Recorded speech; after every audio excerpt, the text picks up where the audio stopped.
இறைவன் மிகப்பெரியவன். காயல்பட்டினத்துல வரலாறு காணாத புயல் மழை, சென்னை பெருமழை 400 மில்லிமீட்டர். அதுல இருந்து சென்னை வெளியே வர்றதுக்கு கிட்டத்தட்ட 4 நாள் ஆச்சு. கரண்ட் வந்து அவங்க ஏழ்மலைக்கு வர்றதுக்கு. இங்க காயல்பட்டத்துல 1000 மில்லிமீட்டர் மழை கிட்டத்தட்ட.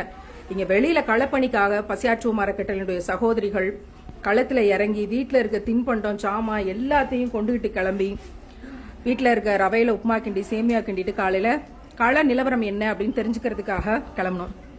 சுபஹானல்லாஹ், எவ்வளவு எவ்வளவு எவ்வளவு மனிதர்களை சந்திச்சோம், எவ்வளவு களப்பணிகள். அல்லாஹ் நமக்கு தர்ற பாக்கியம் இதெல்லாம். இறைவன் நாடாம இந்த பாக்கியம் நமக்கு கிடைக்க பெறுமா அப்படின்னா நிச்சயமா கிடையாது. ஒரு பெட்டிக்கடை திறந்துருந்துச்சா உடனே போய் என்னென்ன இருக்கு, வாழைப்பழத்தை தாரோட எடுத்து போடுங்க, எத்தனை கிலோ ரவை இருக்கு வாங்கி போடுங்க, எத்தனை கிலோ என்ன இருக்கு யோசிக்கவே இல்லை, எல்லாத்தையும் வாங்கி வண்டியில ஏத்துங்கன்னு சொல்லி ஏத்திக்கிட்டு அந்த